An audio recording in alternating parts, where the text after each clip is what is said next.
Welcome to the Deep Dive. We're your shortcut to being truly well-informed, designed to extract the most important nuggets of knowledge and insight from a stack of sources. We add in, surprising facts, maybe just enough humor to keep you hooked. Today, we're diving headfirst into a really profound exploration. It challenges one of the most fundamental human questions, I think. What do I need to do to achieve X? Whether that's success, peace, enlightenment, or simply a better, more fulfilling life. This deeply ingrained inclination to do and earn, it feels universal, doesn't it? It really does. But what if there's a radically different, maybe even counterintuitive path? A path to, say, true abundance and deep peace. Indeed. And our deep dive today, it really unpacks the concept of blessing and provision that runs entirely counter to our natural inclinations. We're going to explore two distinct, yet often misunderstood systems that have shaped human understanding of reward and effort for millennia. We're talking about the system of law and the system of sacrifice. Okay, law and sacrifice. And our sources today, they're incredibly rich. We're drawing from ancient wisdom, foundational texts like Hundredfold in This Life, alongside powerful passages from biblical texts. Think Mark, Matthew, Luke, John, Romans, Colossians, 1 Corinthians, Proverbs, Hebrews. A lot to draw from. Wow, okay. Yeah. A deep stack.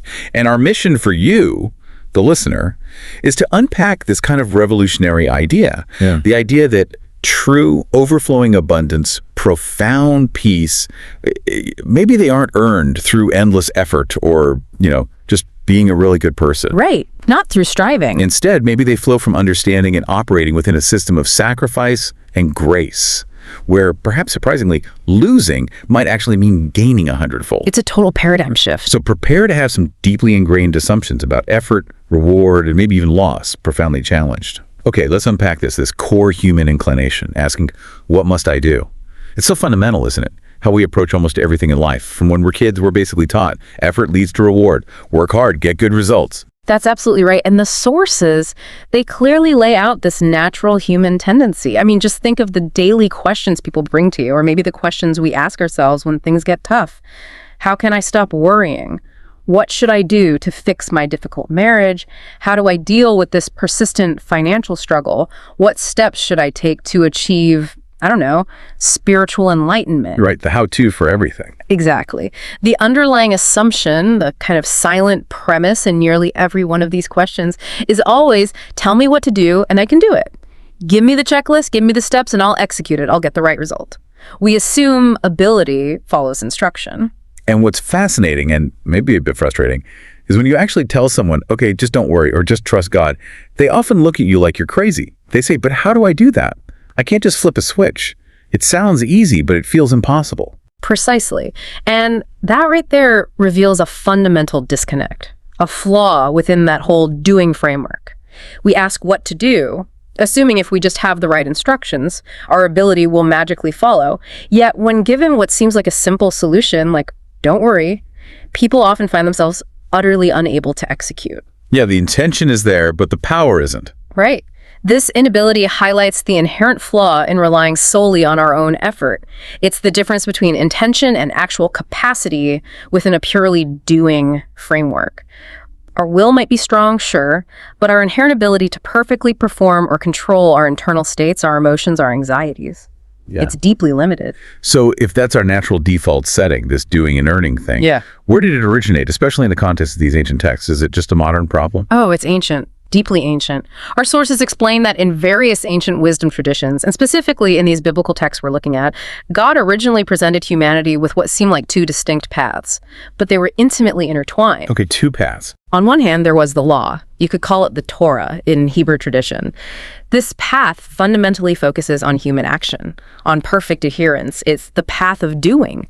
It's all about earning good outcomes by doing good things. The ultimate how-to guide. Exactly. How to be a good person, how to be loved by God, how to get into heaven. This is the quintessential system of work for wages. You perform and you expect to receive a commensurate reward. It's entirely transactional. And that sounds so logical to us, doesn't it? It's so fair. It fits perfectly with how our world works. Put in the work, get the paycheck. Follow the rules, avoid the penalty. It does, because it's the operating system of the world we naturally inhabit. But then there's the second path, sacrifice. This path, as the sources clearly articulate, it directly acknowledges humanity's inherent inability, our failure to meet the law's perfect, unyielding standard. Okay, so it starts from a different place. Not you can do it, but maybe you can't. Kind of. It provides a radical alternative, reliance on a substitute, on a provision given on your behalf. So it's not about doing to earn, it's about receiving through something that has already been given or done for you. So it's a completely different logic. Gift, not wage. Entirely. Gift logic versus wage logic. And the historical tendency, as our sources reveal again and again, is that humanity, well, we gravitate overwhelmingly towards the doing path, towards law. That's our default setting. Absolutely. People desire a way to avoid needing sacrifice altogether. We want to prove our worth, earn our way, stand on our own 2 feet. Makes sense. It feels more controllable. Perhaps, but from the very beginning, take the ancient covenant teachings, for example. When God gave the 10 Commandments, the law, he immediately followed them with meticulous instructions. Instructions on how to build the tabernacle, the bronze altar for sacrifices. So they were given together. Always together, meant to be understood and operated in tandem. The law was meant to expose the need, to show us where we fall short. And sacrifice was meant to provide the solution, the covering, the atonement. But we focus on the doing part. We consistently veer towards the doing. Tell me what to do so I don't need a sacrifice. Tell me how I can be good enough on my own. This avoidance, this ingrained desire to earn and achieve based on our own merit, our own goodness, that's the core problem. It leads us away from the abundant blessing God actually intends through the system of sacrifice. And keeps us stuck. Exactly. Keeps us in a cycle of striving, falling short, feeling guilty, trying harder, rather than resting and receiving. Okay, so we've explored this universal human drive to do, to earn our way. Now let's turn to an ancient encounter that just brilliantly illustrates this mindset. It's a story that seems simple on the surface, maybe familiar to some listeners, but it holds such a profound challenge. It's found vividly in Mark chapter 10. It feels like a perfect case study for what we've just been discussing. It truly is a classic example. The story begins, Mark 10:17. As Jesus was setting out on a journey, a man ran up, knelt before him. So he's eager, he's respectful. Seems sincere. Absolutely. And asked him, "Good teacher, what must I do to inherit eternal life?" Now that immediate question, it's the absolute epitome of the doing mentality we just talked about. Right there in the first sentence, what must I do? Exactly. He doesn't come seeking grace or divine intervention. He isn't asking about sacrifice or God's provision. He wants a checklist. He wants a set of actions that will guarantee his entry into heaven. He presumes fundamentally that salvation is something to be earned through works, through his personal effort, not a gift to be received. He's basically saying, okay, teacher, lay out the requirements. What's the price? What's the exchange rate for eternal life? That's a great way to put it. Don't tell me about sacrifice. Tell me what my part is. What do I need to do to secure this deal? And Jesus, who's always so perceptive, seems to initially meet the man right where he is. He speaks his language, the language of doing, by listing commandments. It's almost like he's saying, okay, you want the doing path, here are the terms. Yes, exactly. In Mark 10:18 to 19, Jesus responds, "You know the commandments. Do not murder, do not commit adultery, do not steal, do not bear false witness, do not defraud, honor your father and mother." Now, the law, as we said, by its very nature, serves a crucial purpose. It's meant to reveal sin, to show us our own inability to meet God's perfect standard. It's like holding up a divine mirror. To show us we need help, basically. Precisely. However, the sources point out, this man confidently declares in Mark 10:20, "Teacher, all these I have kept from my youth." Wow. Quite a claim. Isn't it? His self-perception of righteousness, his absolute confidence in his own doing, his seemingly impeccable track record, it actually prevents the law from achieving its true purpose in him. It doesn't convict him of sin or show him his need for something beyond himself. Because he thinks he's already nailed it. He thinks he's aced the test. And this sadly mirrors so many people today. People who genuinely believe their adherence to rules, their good deeds, their morality is sufficient. Sufficient to earn God's favor or a place in heaven or whatever their goal is. And this is where Jesus pivots, right? He goes from the general law to something deeply personal, almost like a surgical strike, aimed right at the heart of what this man really relied on. This feels like the ultimate test. It truly is the turning point. In Mark 10:21-22, Jesus, looking at him, and the text says, he felt a deep affection for him. This isn't about condemnation. It's an invitation out of love. Okay, that's important. Very. Jesus issues this radical command. You lack one thing. Go, sell all that you have and give to the poor, and you will have treasure in heaven, and come follow me. Now, was this a universal requirement for salvation for everyone? No. Was it even meant to be achievable for this man by his own strength? Probably not. So what was the point? Its true, profound purpose was to expose his inability to meet God's perfect standard in every area, not just the commandments he thought he kept, and crucially, to reveal what he truly relied on, his real God. What his security was actually based on. Exactly. Jesus was attempting to shift him, to move him from a doing system, an earning system, to a sacrifice system, a receiving system, one based on relinquishing control and trusting God. And the man's reaction tells the whole story. It's heartbreaking, really. The text says his face fell, and he went away sorrowful, for he had great possessions.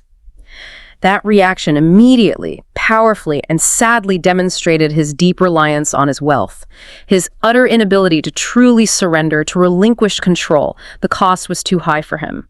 So it wasn't the wealth itself that was inherently evil, it was what the wealth represented to him. His ability to earn, to exchange, to control, to find security in himself and his assets. It was his functional God. Precisely put. Wealth was his safety net, his source of identity and power. In Mark 10:23-25, Jesus then turns to his disciples, and he comments on the extreme difficulty for those with wealth to enter the kingdom of God. And he culminates with that vivid, almost shocking analogy. It is easier for a camel to go through the eye of a needle than for a rich person to enter the kingdom of God. Which sounds impossible. Exactly the point. The difficulty isn't simply having money or God disliking prosperity. The issue lies squarely with the reliance on wealth. A wealthy person, someone accustomed to using money for exchange, buying comfort, trading for security, securing influence, they instinctively apply this exchange mindset to absolutely everything, including salvation. They think they can buy their way in. Yeah. Or earn it somehow. They fundamentally believe they can do or pay their way into the kingdom. Jesus' point underscores the utter impossibility of earning salvation through any form of personal effort, merit, or exchange. It's a closed system to human striving. You can't buy or earn this gift. The disciples, hearing this, they must have been completely floored. They, like the rich young ruler, were living in an exchange culture. Prosperity was often seen as a sign of God's blessing, right? Absolutely. Their world was entirely based on doing and earning. So their astonishment, captured in Mark 10:26-27, is absolutely key. They ask, genuinely shocked, then who can be saved? If the rich, the seemingly blessed, the ones who can afford to do good deeds can't make it, then who possibly can?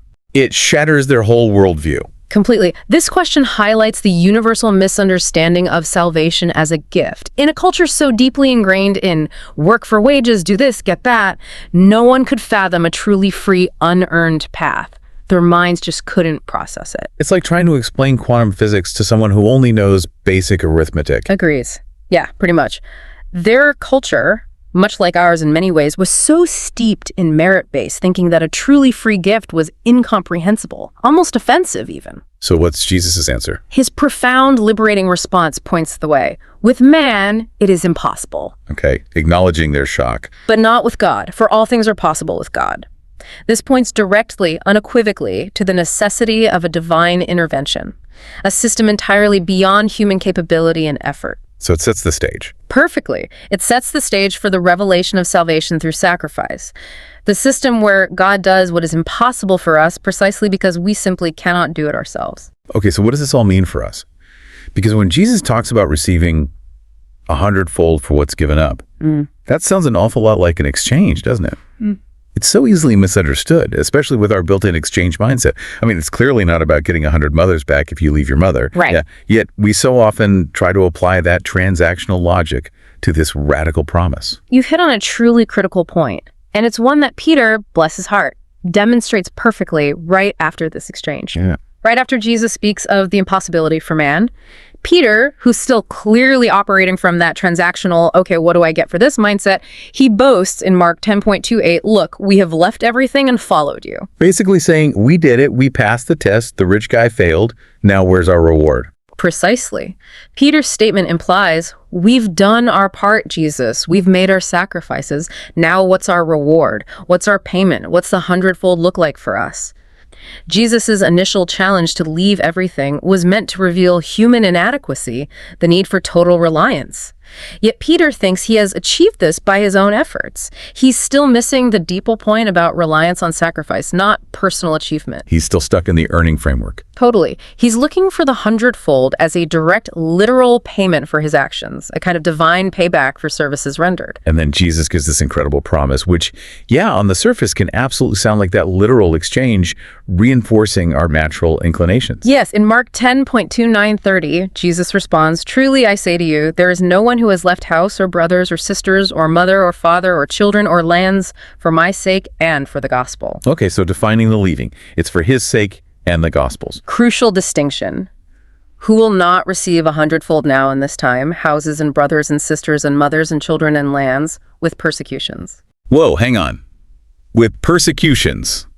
That throws a wrench in the simple reward idea. It certainly complicates a purely transactional reading, doesn't it? And then he adds, and in the age to come, eternal life.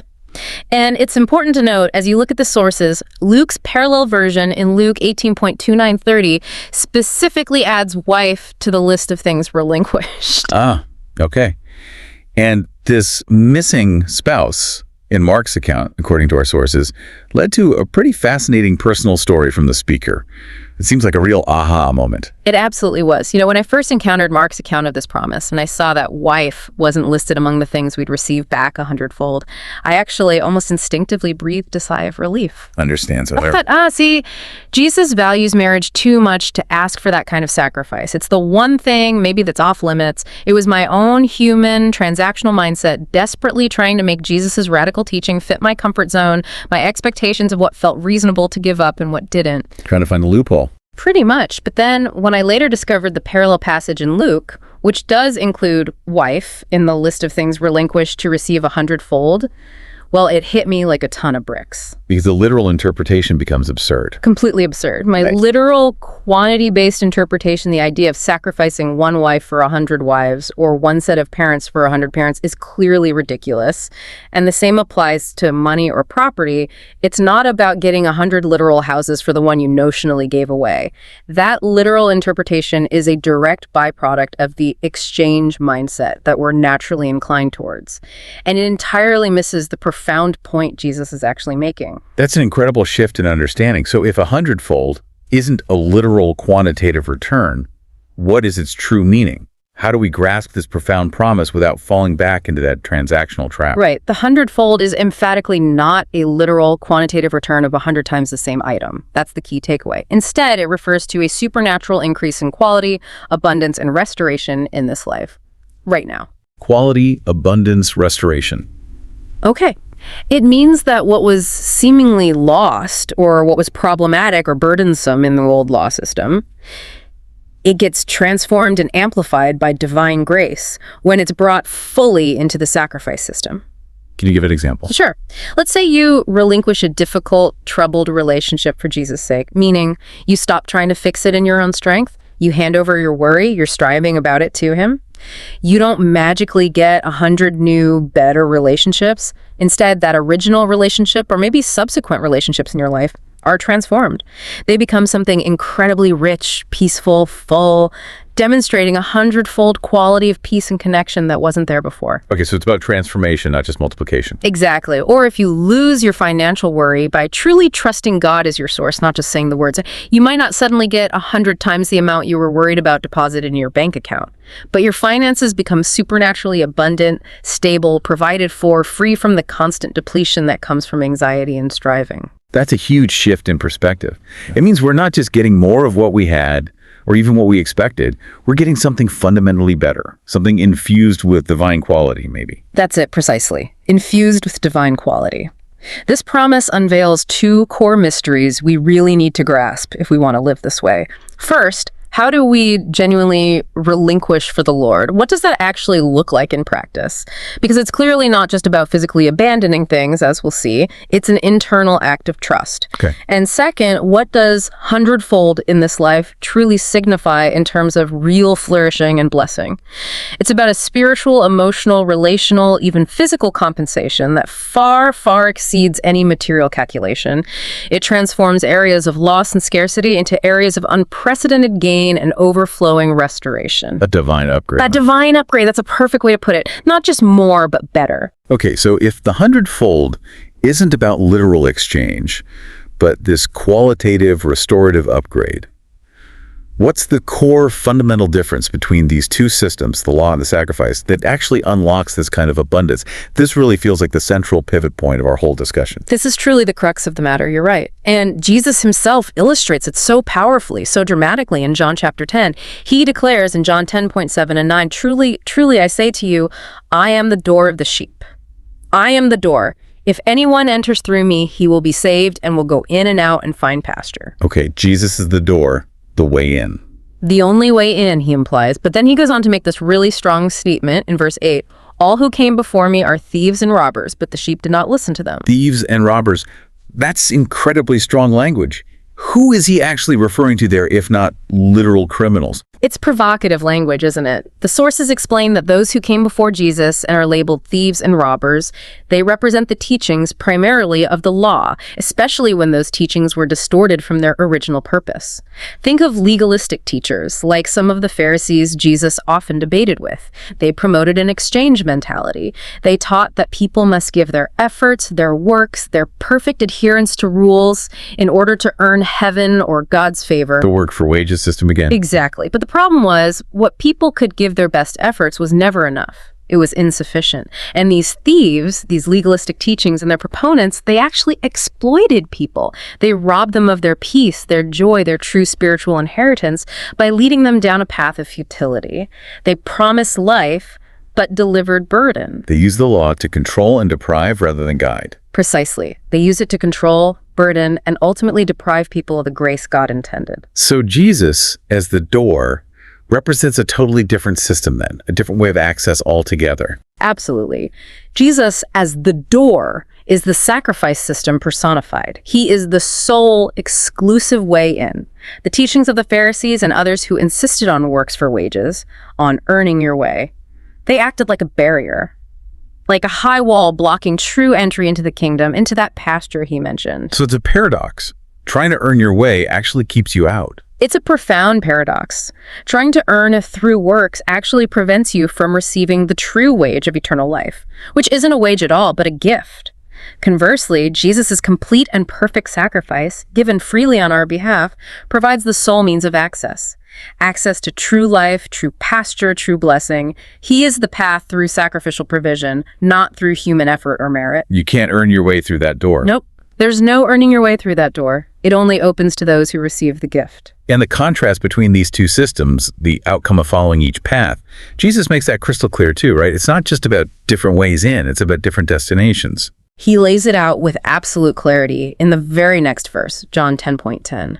The thief comes only to steal and kill and destroy. Steal, kill, and destroy. That's dark. It is. I came that they may have life and have it abundantly. Or, as some translations put it, life to the full. Now, the thief here is often understood primarily as the devil or the adversary, and he operates through the law system. Not because the law itself is evil. Paul is clear elsewhere the law is holy and good. So how does the thief use something good? Because our inability to perfectly fulfill the law gives the devil a legal foothold, a right to accuse, to condemn, to point out our failures. Paradoxically, the law, though good in its intent to define righteousness, inherently carries a curse for those who try to live by it for acceptance, because no one can perfectly fulfill it. It's like setting an impossible standard and then punishing failure. Kind of. Imagine always feeling like you're on a treadmill, running as fast as you can, but the finish line keeps moving further away. And the faster you run, the more exhausted, depleted, and condemned you feel. That's the experience under the curse of the law. It's a relentless pressure to be perfect, leading to constant feelings of inadequacy, fear of failure, and a draining away of your joy, your peace, your vitality. So the thief uses that system too. To steal your joy, kill your peace, and destroy your life. Sin's power, in a profound and often misunderstood way, is actually rooted in the law, because the law defines sin. Our inability to keep it perfectly condemns us, giving the accuser, the thief, his ammunition. Okay, wow. So the law, which was meant to show what's right, becomes a tool for destruction and depletion when people try to use it to earn their salvation or blessings. It's like trying to get water from a completely empty well. Precisely. It promises life but delivers death because we can't meet its demands. Now here's where the system of sacrifice comes in as God's ingenious, brilliant solution. Even back in the Old Testament, when people found themselves under the law's curse because of sin, what was the prescribed solution? Sacrifice. Sacrifice. And sacrifice was understood not just as a payment to cover the sin, it was understood as something that brought compensation. Superabundant blessing, even. The sources cite an ancient law from Exodus, for example. If you stole an ox, the compensation required wasn't just one ox back, it was 5 oxen. 5 for 1. Fivefold. A superabundant return. It wasn't just replacement, it was radical overcompensation for the loss incurred. This principle of superabundant compensation for loss through sacrifice is an ancient divine pattern woven into the fabric of God's dealings. And then there's that really profound paradox from the book of Romans that ties this all together, showing God's ultimate ingenuity in all this. Yes, Romans 5:20. It's a mind bender. Where sin increased, grace abounded all the more. More sin, more grace. That sounds backwards. It sounds completely counterintuitive to our human logic of reward and punishment, doesn't it? But think about it this way. The thief's acts of stealing, killing, and destroying, though originating from evil and causing real human loss and suffering, are actually utilized by God. He turns them on their head. He uses them to create a necessity for entering the sacrifice system. How so? Think about it. If there were no loss, no sin, no brokenness, no suffering, there would be no perceived need for divine compensation. No need for the ultimate sacrifice of Christ. The problem creates the need for the solution. Exactly. God, in his infinite wisdom, uses human failure and sin not to condemn us further, but as an opportunity for the manifestation of his overwhelming grace and blessing through sacrifice. The greater the perceived sin, the deeper the felt brokenness, the greater the reason and the greater the opportunity for the absolutely abounding grace available through Christ's sacrifice. So our failures don't disqualify us from grace, they actually qualify us for it. In a very real sense, yes. It's a radical, counterintuitive logic that shifts us from a cycle of sin leading to destruction and depletion to a cycle where sin, when brought to the sacrifice, leads to overcompensation and overflowing abundant life. It's absolutely revolutionary. Okay, this raises a really important question then. If we are truly free from the law, free from that work for wages system and living in this grace system, what does that actually mean for how we live our daily lives? Does it mean anything goes, no more rules? Or is there a different kind of freedom, maybe a different kind of structure or way of interacting with God and the world? It sounds almost too good to be true, maybe even dangerous to some. That's a very fair question, and it's where the rubber truly meets the road for daily living, isn't it? How does this theology play out on Monday morning?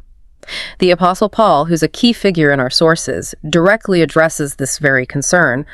Look at Colossians chapter 2, verses 20 to 23. He questions believers almost incredulously, saying, if you died with Christ to the elementary spirits or basic principles of the world, why, as though you still belong to the world, do you submit to regulations? Do not handle, do not taste, do not touch. He's talking about those restrictive rules, right? Often religious rules, things that seem to promise spiritual growth or purity or even protection, things that, on the surface can sound quite good, quite spiritual. Exactly. Don't eat this, don't drink that, don't go here, don't associate with those people, all those regulations. These restrictive rules, often rooted in human traditions, self-imposed asceticism, or just a fundamental misunderstanding of true spiritual principles, they ultimately lead to decay and destruction. Paul says they perish with use. Perish with use. What does that mean? It means they're based on external compliance, things that wear out. They're like an endless set of hoops you have to jump through, consuming your energy, your attention, your focus. They are the very mechanisms the thief uses to steal, kill, and destroy. When you're living by work for wages, constantly trying to earn your way by following external rules, you're perpetually being consumed, drained, depleted. You never quite measure up, so you're always feeling inadequate. But don't these rules, at least on the surface, seem to offer some kind of wisdom or humility? Don't they feel like they're helping us be better, more disciplined people? Paul totally anticipated that precise argument. Colossians 2.23 acknowledges that, yes, these rules might indeed have an appearance of wisdom. They might look like self-discipline, humility, a show of piety. But, he says, they are of no value in checking fleshly indulgence. They don't actually change the heart. So they don't really work on the inside. Exactly. In fact, the sources point out, focusing so much on not doing something can often stimulate the very desires they attempt to suppress.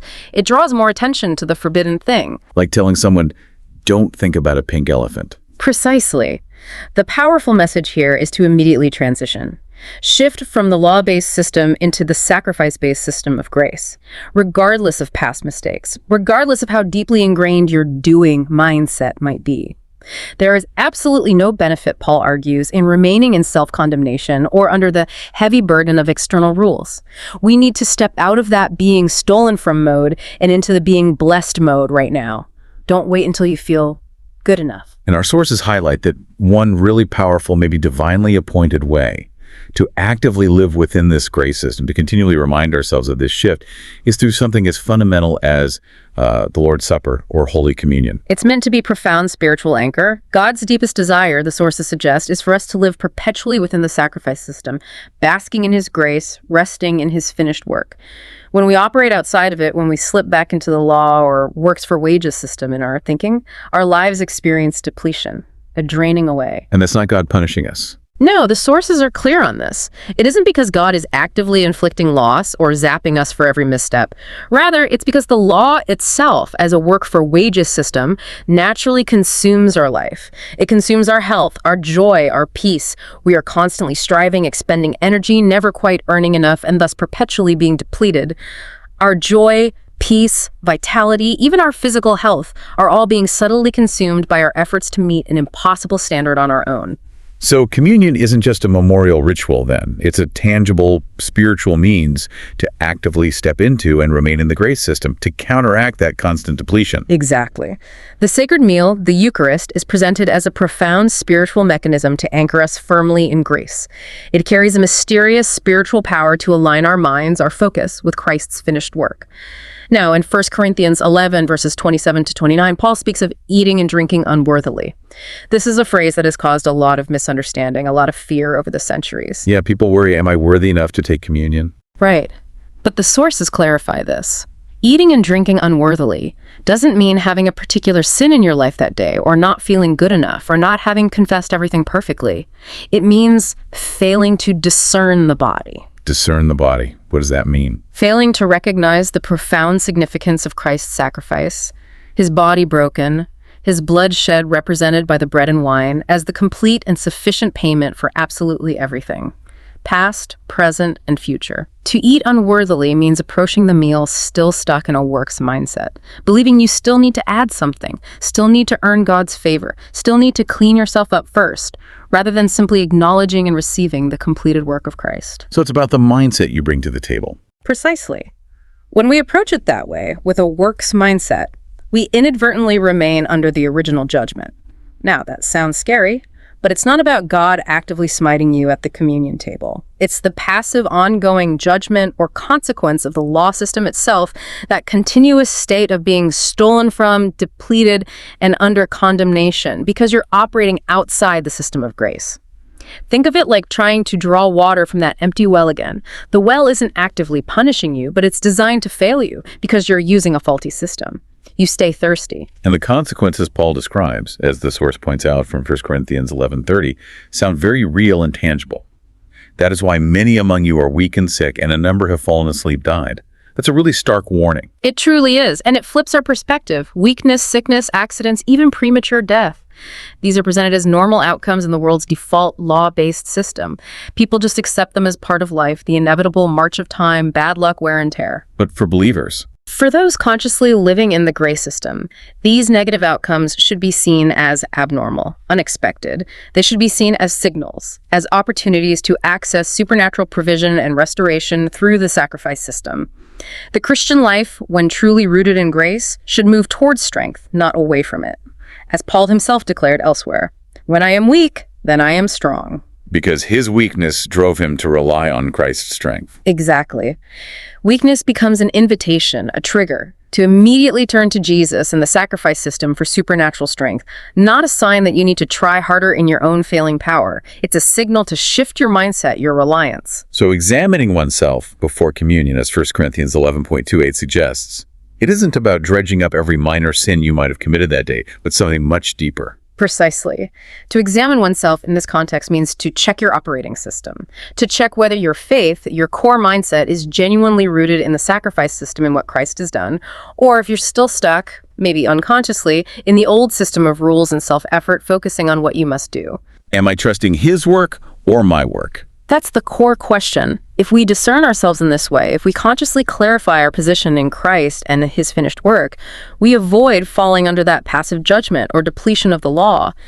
Instead, the sources say we might receive discipline from the Lord, which isn't punishment, but loving correction, guidance that helps steer us out of legalism and into a deeper experience of grace. It's God helping us adjust our thinking and our reliance, not punishing us for a momentary lapse or failure. And Paul even gets practical about it. He does. He gives really practical wisdom in 1 Corinthians 11.3-3-4, advising people to eat beforehand if they're physically hungry. He acknowledges simple human weakness. Why does that matter? Because if our physical hunger prevents us from truly discerning the spiritual meaning of the meal, if it distracts us from focusing on the sacrifice itself, we risk reinforcing the works for wages mindset, I need to eat to survive. And thus we risk eating judgment upon ourselves. Again, not by God actively condemning us, but by staying trapped in the condemnatory, depleting mindset of the law system, even while partaking in a symbol of grace. We miss the power by focusing on the wrong thing. Okay, if we connect all these threads, the law versus sacrifice, the hundredfold promise, the danger of legalism, discerning of the Lord's body, it becomes absolutely crystal clear that our thinking, where we place our focus, what operating system our mind is actually running on, is absolutely crucial. It's the key to experiencing this grace and the hundredfold blessing. It really is a battle for the mind, isn't it? It is the determining factor. It's the ultimate switch. The sources reveal, particularly drawing from 1 John chapter 1, verses 6 and 7, that there are essentially two distinct spiritual realms we can inhabit. There's the realm of darkness. What characterizes that? Self-focus, constantly asking, what did I do wrong? How did I mess up? What must I do to fix this? This leads inevitably to self-effort, self-condemnation, and a complete absence of reliance on the sacrifice. It's a continuous internal monologue of guilt, striving, and falling short. Sounds exhausting. It is. And then there's the realm of light. What characterizes that? Christ focus, asking, what did Jesus do for me? What has he already accomplished on my behalf? What does his sacrifice mean for the situation?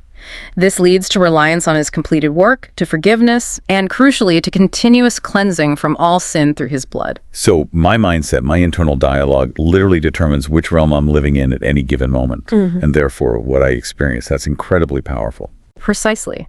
Your mindset is the determining factor of which realm you inhabit, and consequently, which system, law, or sacrifice you're operating under. And here's something amazing. Even if your behavior isn't perfect, even if you stumble while walking in the light, meaning while your focus is on Christ, his blood still cleanses you from all sin continuously, because your focus, and thus your spiritual position, is on him and his finished sacrifice. Okay, that's huge. It's not about being perfect, but about where your reliance is. Exactly. If your focus is primarily on your sin, your failures, your inadequacy, you're effectively walking in darkness, and you'll experience the depletion and condemnation that comes with the law system. But if your focus is on what Jesus did about your sin, on his perfection covering your imperfection, on his provision for your lack, you're walking in the light, and you experience the abundance and peace of grace. This is profound because it means our access to blessing isn't about our perfect performance, but our perfect reliance on his perfect performance. Wow. Okay, this brings us to a really core practical question then. How do we truly relinquish for Jesus? We talked about the rich young ruler failing to do it. We talked about Peter maybe misunderstanding it. It sounds like it's not about physically giving things up in some painful act of asceticism or becoming a monk. It's clearly something internal, right? A mindset shift. Absolutely. It's primarily an internal posture, a shift in trust. Look at Matthew 16, verses 24 to 27. Jesus says, if anyone wishes to come after me, he must deny himself and take up his cross and follow me. For whoever wishes to save his life will lose it, but whoever loses his life for my sake will find it. Okay. Deny himself, take up his cross, lose his life. That sounds pretty intense. It sounds like giving things up. It does sound intense, but the sources emphasize we need to understand what this means within the context of the sacrifice system. Relinquishing for Jesus is not primarily about physically destroying your possessions or literally abandoning your loved ones in some dramatic fashion. It's a fundamental mindset shift. It means taking whatever causes you worry, fear, anxiety, or a sense of burden, whether it's your money, a persistent sickness, a challenging relationship, your career path, your child's future, even your own life itself, taking it out of the world's system of self-effort, self-reliance, and worry. Taking it off your own shoulders. And putting it squarely into the sacrifice system. It's entrusting it completely to Jesus, to his completed work on the cross, just perfect provision. It's letting go of your responsibility to fix it or control it. Can you give us a really concrete, practical example of that kind of relinquishing? Because entrusting it can still sound quite abstract when you're facing a daily struggle. Certainly. Think of it like this. Imagine you're carrying a ridiculously heavy backpack. It's filled with rocks representing all your worries and burdens about your finances, your health, your relationships, your future. You've been trying to carry it yourself, staggering under the weight, getting exhausted. Relinquishing it to Jesus means consciously deciding to take that backpack off and handing it over to someone infinitely strong and trustworthy who offers to carry it for you. Okay. It's not about destroying the backpack or pretending the burdens don't exist. It's about acknowledging you're no longer carrying the weight because he is. So applying that.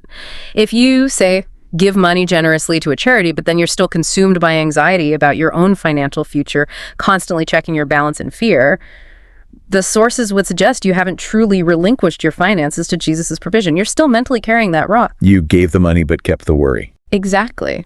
Or if you declare healing over a sickness, but then you continue to be consumed by anxiety over every symptom, constantly researching cures online, doing everything in your own power to fix it out of fear, you haven't truly handed that burden over. True relinquishing is about letting go of the worry, letting go of the striving, letting go of the self-effort, and handing the problem, the burden, the outcome, over to Jesus' finished work. It's an internal act of faith, a transfer of trust that removes the crushing weight from your shoulders. So losing your life for Jesus' sake isn't necessarily about physical martyrdom, though obviously that may happen for some believers. It's something else entirely, something available to everyone, every day. Correct. Matthew 16.25 says, "Whoever loses his life for my sake will find it." To lose your life for Jesus, in this primary sense, means believing you have died with him, identifying fully with his death on the cross. As Paul states so clearly in Colossians 2.20, if you have died with Christ to the elemental spirit's basic principles of the world. This is a foundational act of faith within the sacrifice system. It's a spiritual identification. It's acknowledging that your old life, the one based on self-sufficiency, trying to live under the law, trying to earn your way, that life has ended with him on the cross, and now you live by his life, by his resurrection power, by his finished work. It's a change of identity almost. It is a change of identity. It's not primarily a physical act required for salvation, but a spiritual posture, a belief system that allows us to receive the new, abundant life he offers. And Jesus contrasts this with the profound futility of trying to gain everything the world offers through our own efforts, but at what ultimate cost? He does, right there in Matthew 16.26-27. For what will it profit a man if he gains the whole world and forfeits his soul or life? Or what will a man give in exchange for his soul? He starkly contrasts the utter futility of gaining the whole world through human effort, which ultimately leads to forfeiting one's soul or life itself, losing true meaning, true joy, true peace. Because true life cannot be exchanged for or earned by any human deed or possession. It's a free gift received by faith in the sacrifice system. And then he talks about judgment based on deeds. Yes, he says, "For the Son of Man is going to come in the glory of his Father with his angels, and will then repay every man according to his deeds." Those who insist on the work system, on earning everything, on being judged by their performance, well, they will be repaid according to their deeds. And since no one's deeds are perfect, that path ultimately leads to falling short, to condemnation. But for those in the other system? Those who are in the sacrifice system, who have relied on Christ's work, they have had their sins and the consequences of their deeds already judged and paid for by Jesus on the cross. Jesus bore their judgment. So instead of repayment according to their flawed deeds, they receive grace according to his perfect deed. That's a critical distinction. It's everything. And this concept of relinquishing, of shifting our reliance, connects directly to something we all struggle with, probably every single day. Worry. Worry seems like the ultimate litmus test, doesn't it? The indicator light showing whether we're really operating in the law system or the sacrifice system. Yeah, if I'm worrying, I'm probably trying to carry it myself. Exactly. Jesus instructs us in Matthew chapter 6, verse 25, with remarkable directness. Therefore I tell you, do not be anxious about your life, what you will eat or what you will drink, nor about your body, what you will put on. He's saying life itself is a gift, a miracle sustained by God, not something we fundamentally sustain or earn through our own anxious efforts or even our perfect eating habits or clothing choices. Worry is the telltale sign, the flashing red light on the dashboard, indicating that we are still trying to manage things ourselves, still operating within the works for wages system, rather than entrusting them completely to the divine provision of the sacrifice system. So if you're worrying about something, the hard truth is you probably haven't truly relinquished it to Jesus yet. You're still holding on to it mentally. That's the practical reality the sources point to. So what's the definitive solution then? How do we overcome this pervasive worry? How do we step fully into this abundant life that seems so elusive to so many of us? Matthew 6.33 gives us the crystal clear answer. It's the divine operating manual for peace and provision. But seek first his kingdom and his righteousness. Okay, seek first the kingdom and his righteousness. What does that mean practically? His kingdom and his righteousness are essentially synonymous with Jesus himself and the entire sacrifice system he inaugurated. It means his reign of grace, his finished work on the cross, his perfect provision, his way of doing things. So the solution to all our worries, all our worldly problems, the key to unlocking that hundredfold life is to shift our primary focus, our core priority, entirely to the sacrifice system, to seeking his way, his provision, his grace first. Before we worry about the problems themselves. Exactly. When we do this, when we consciously and actively seek his kingdom and his righteousness by trusting in his finished work above all else, Jesus considers our worries, our needs, our burdens as being relinquished for his sake. And he promises unequivocally, and all these things, food, drink, clothing, everything you were worrying about will be added to you. He promises to supernaturally provide them as part of that hundredfold blessing. So seeking him first is the act of relinquishing the worry. That's it. It's a radical new logic, a divine economy that utterly dismantles the world's transactional thinking and replaces it with God's overflowing, unearned provision. Trust first, then see the provision. Don't wait to see the provision before you trust. What's really fascinating here as we dig deeper is how this profound theological truth isn't just, abstract theory or complex doctrine for scholars. It actually provides incredibly practical, tangible insights for everyday life, like how we approach our finances, how we view our physical spaces, even something as ancient and seemingly distant as the temple in Jerusalem. It seems to change how we look at everything. Indeed, it really does permeate everything. Consider Jesus's dramatic action, that famous scene of him driving out the merchants and money changers from the temple courts described in John chapter 2. This was far more than just, a momentary fit of righteous anger. Though he was certainly angry, it was profoundly symbolic. It was a physical demonstration of this very principle. How so? What did the temple represent? The temple was designed by God as a sacred place of sacrifice, a place of free reception of God's grace. It was where people came to offer atonement for their sins, according to the system God set up, and to receive forgiveness and blessing freely from him. Okay, a place of sacrifice and receiving grace. But what had happened? The merchants and money changers had turned it into a house of trade, as Jesus called it, a bustling marketplace operating purely on the principles of exchange and profit. Even the sacrificial animals themselves, the very symbols meant to point towards a free offering for sin, were being bought and sold, often at exorbitant rates, right there in the temple courts. It ironically obscured the true meaning of sacrifice, which points ultimately to a free gift, not a commercial transaction or a purchase. So they turned a place of grace into a place of commerce. Exactly. Jesus was vehemently rejecting the exchange system that had infiltrated and polluted that sacred space. He was physically acting out the restoration of the temple's original purpose, a center for the sacrifice system, where grace is freely given and received without cost, without needing to buy your way in. He was essentially shouting, "My Father's house is not a marketplace for earning or buying God's favor. It's a place for receiving the free gift of my sacrifice." Wow, that completely reframes that story. And our sources also connect this same principle, rejecting exchange, embracing sacrifice grace, to something many people are familiar with today, the practice of tithing. It seems to show it's not just a legal obligation, but something else entirely, a powerful revelation of grace. Yes, this is a beautiful and, frankly, often misunderstood application of the sacrifice system principle. Think back to Matthew 22, verse 21.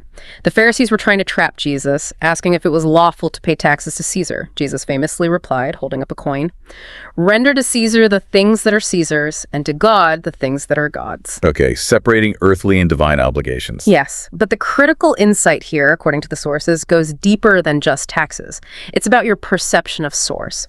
Where do you believe your provision ultimately comes from? If you fundamentally believe your money, your livelihood, comes primarily from Caesar, from the world system, from your job, from your boss, from your own strength and cleverness, then you'll treat it that way. You'll hold on to it tightly, you'll worry about it, you'll budget anxiously. Yeah. But if you truly believe, deep down, that it ultimately comes from God, that He is your ultimate provider, then you'll offer it back to God freely as a recognition of His lordship, His ownership. Tithing, therefore, in the New Covenant context, is not presented as a legal obligation under the law designed to put you under pressure or earn points. It's a revelation of grace. It's an act of worship stemming from recognizing God as the source. And it existed before the law, right, with Abraham. Exactly. It existed before the law was given to Moses. Abraham tithed to Melchizedek centuries earlier, demonstrating a pre-law understanding of acknowledging divine provision through giving back the first part. So it's about acknowledging God as the ultimate source, and that somehow protects what we have. How does that work? Precisely. Romans 11, verse 16 gives us a profound spiritual principle. If the dough offered as first fruits is holy, so is the whole lump. And if the root is holy, so are the branches. The first part affects the rest. Yes. It's a principle of sanctification, of setting apart. When you acknowledge that your entire income, your entire livelihood, ultimately comes from God, and you offer a tithe representing the first fruits, the first and best portion back to Him, that act of giving that tenth sanctifies the remaining 90%. It spiritually places your entire finances squarely into the sacrifice system of grace. It protects them from the thief's attempts to steal, kill, and destroy through worry, poor decisions, unexpected losses. So it's like declaring this whole amount comes from God. And by giving back the first part in faith, I'm trusting the rest is consecrated and protected by His grace, by His finished work. That's a perfect summary. It's like putting a divine hedge of protection rooted in the sacrifice of Christ around your income and assets. It shifts them from the world's system of potential loss to God's system of guaranteed blessing. And the sources emphasize that God Himself, in a unique way, is the one who actually receives the tithe, not just a church or ministry. Yes, Hebrews chapter 7, verse 8 highlights this. It contrasts the Levitical priests under the law who received tithes but were mortal men who died with the order of Melchizedek, who represents Christ. In Melchizedek's order, the scripture says a living one receives them. Meaning Jesus or God Himself. It signifies that ultimately God Himself is the unseen living recipient of the tithe given in faith. Now, obviously, God doesn't need the money. He owns everything. He is completely self-sufficient. He orchestrates tithing as a divine mechanism, a means for us to express faith and, in return, for Him to bless the remaining portion of our finances. It moves our resources into the sacrifice system and thus unlocks the realm of the hundredfold blessing, the supernatural provision. Tithing, seen this way, becomes a joyful act of faith that releases the burden of financial worry and opens the door to unexpected provision. And Abraham is presented as a powerful example of this truth in action, showing how tithing actually impacted his financial confidence and perspective. He truly is. Remember, right after Abraham tithed to Melchizedek, who significantly brought bread and wine, beautifully foreshadowing Jesus' ultimate sacrifice, Abraham gained such profound confidence in God as his sole source that he famously refused the vast wealth offered by the king of Sodom. Right, he didn't want the king to get the credit. Exactly. He declared in Genesis 14:23 something like, "I won't take anything from you, not even a thread or a sandal strap, so that you can never say, I have made Abram rich."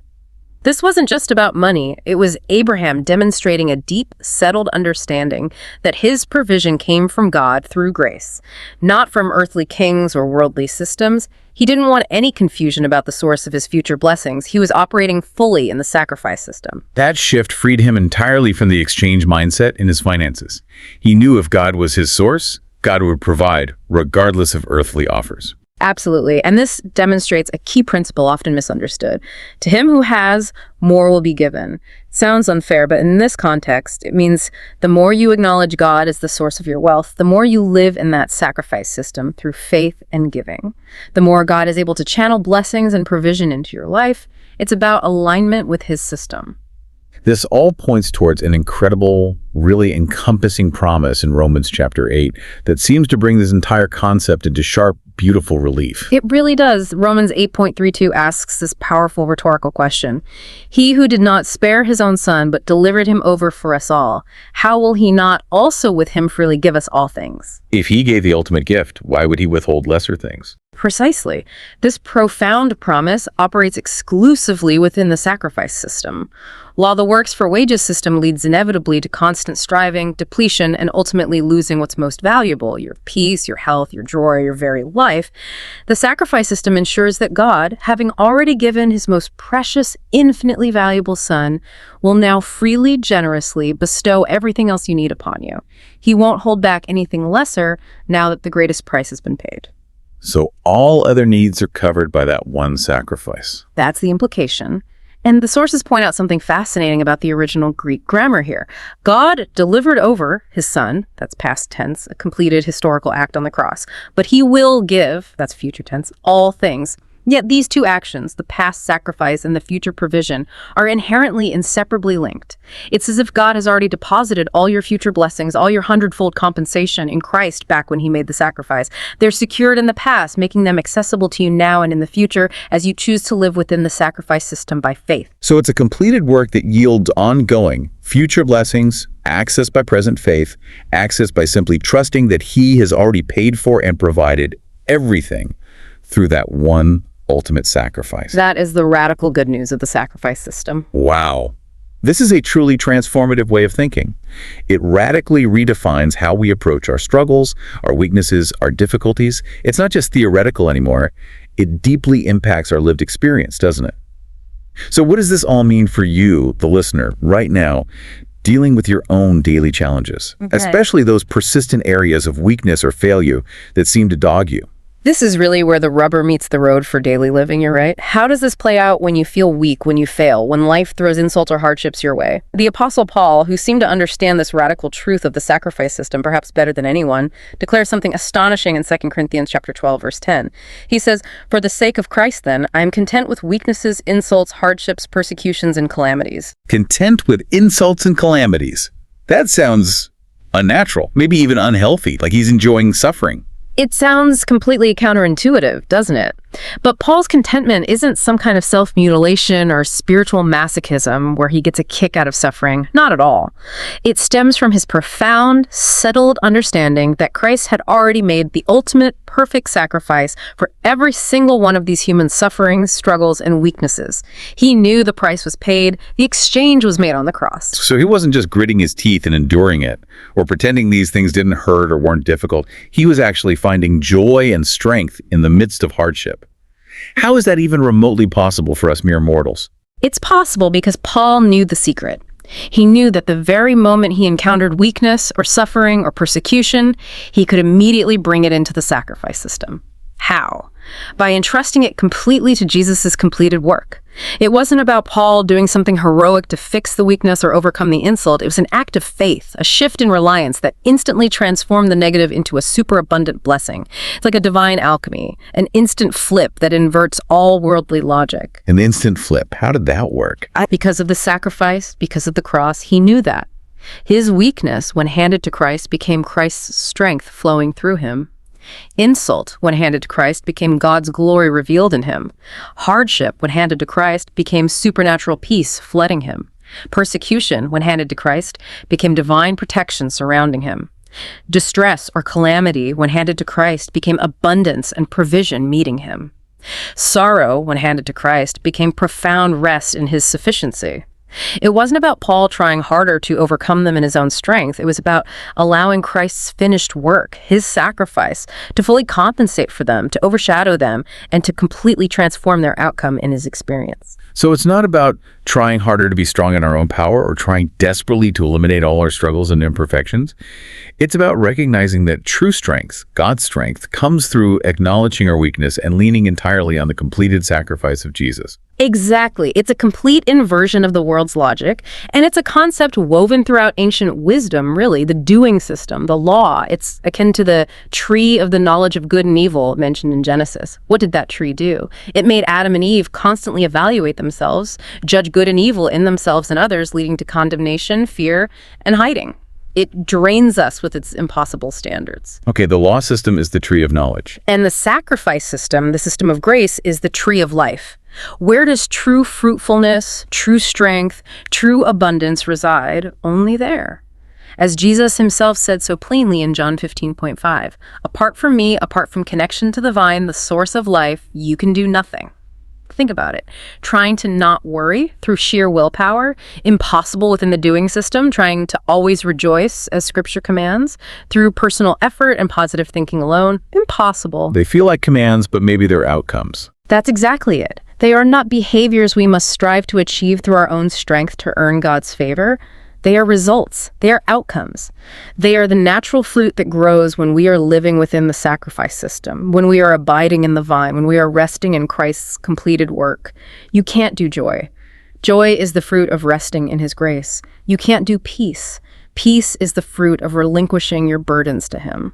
And this brings us full circle back to that hundredfold concept, maybe clarifying its meaning even further. It sounds like it's the ultimate compensation, the ultimate outcome of living consistently in this sacrifice system. Yes. And again, let's be crystal clear. The hundredfold doesn't mean receiving 100 times the quantity of something negative you relinquished, like 100 difficult parents or 100 leaky houses. That's absurd. It refers to the fullness, the complete restoration, and the supernatural enhancement of quality in every single area of your life that you bring into the sacrifice system. So give me some examples of that fullness. Okay. Troubled relationships, when relinquished to Jesus, aren't just patched up. They are restored and made abundant with a quality of peace, understanding, and connection that wasn't there before. Financial struggles and anxieties, when truly handed over in faith, are transformed into supernatural provision, stability, and increase, free from the old cycles of lack. Persistent sickness or weakness, when brought under the power of his sacrifice, is healed into robust, vibrant health, a quality of life exceeding what was lost. So every area. Every area of life that was previously depleted, burdensome, broken, or lacking, when placed fully into the sacrifice system through faith, is supernaturally repaired, infused with divine quality, and enhanced far beyond anything you could ever achieve through your own striving or efforts. It's a complete supernatural compensation. It's overflowing blessing. And it's available now in this life simply by stepping out of the bankrupt work for wages mentality and into the glorious reality of Christ's finished work on the cross. #outro. Expert, this has been, well, truly radical, a transformative way of thinking that just cuts against almost everything we've been taught, maybe unconsciously since childhood, about effort, reward, success, even how we handle suffering. It's so much more than just, a religious concept or theological idea. It really feels like a completely new operating system for life itself. Indeed. And if we were to boil it all down, the essence of relinquishing for Jesus, the key to operating in this system, is profoundly simple, yet it requires a lifetime to fully live out. It's this. Take whatever you are struggling with right now, your weaknesses, your anxieties, your areas of lack or failure, even significant relationships or personal dreams that feel like a heavy burden. Take them out of the world's default works for wages system, where you're perpetually trying to earn your way or fix them yourself through striving. Stop trying to carry the backpack. Exactly. And instead, consciously, intentionally place them on the altar of the sacrifice system and trust them completely, abandon them to Jesus's completed work. Think of that ancient story of Abraham bringing Isaac, his beloved son, up the mountain to be sacrificed, an impossible command. But at the very last moment, what happened? God provided a ram caught in the thicket. Substitute. The substitute. God essentially said, Abraham, I don't need your sacrifice, your ultimate act of obedience, because ultimately it can never truly be enough to bridge the gap. I have provided my perfect sacrifice, this ram, foreshadowing my own son, Jesus. And my sacrifice is infinitely better, more complete, more effective than anything you could ever offer or do. So when we bring our burdens, our worries, our failures, our lacks to Jesus, it's not like we're giving him something valuable as payment or trying to bargain with him or earn his favor through our sacrifice. It's actually the opposite, isn't it? Yes. It's quite the opposite. When you bring your burdens, your sins, your weaknesses, your desires to Jesus, you are not giving something to him as payment or even as a trade to get something back. You are, at your core, acknowledging and resting in the profound fact that he has already paid the full price on the cross. You are resting in his completed work. This act of faith in his sacrifice, this conscious shift in reliance from self to him, that is precisely what God considers you relinquishing it for his sake. You move from trying to do it yourself, from struggling under the impossible weight of the law, to trusting him to have done it all and to provide for you supernaturally through grace based on his work, not yours. Wow. Okay, so this deep dive, it really reveals that our very human efforts to do more, to fix ourselves, to just try harder, or even to not worry, through sheer willpower, they will inevitably fall short. They'll lead to frustration and depletion. But when you consciously shift your thinking, your core reliance, to acknowledge and trust in the finished work of Jesus' sacrifice, the belief that he has already paid for and provided for everything you could possibly need, then every area of your life, from your health and your finances to your relationships and your deep inner peace, can be supernaturally compensated, restored, and made abundant 100-fold right here, right now, in this life. So the final thought for you, the listener, is this. How might understanding this radical shift from law to sacrifice, from doing to trusting, from earning to receiving, how might that fundamentally change the way you approach your greatest challenges, your deepest anxieties, and your highest aspirations starting today?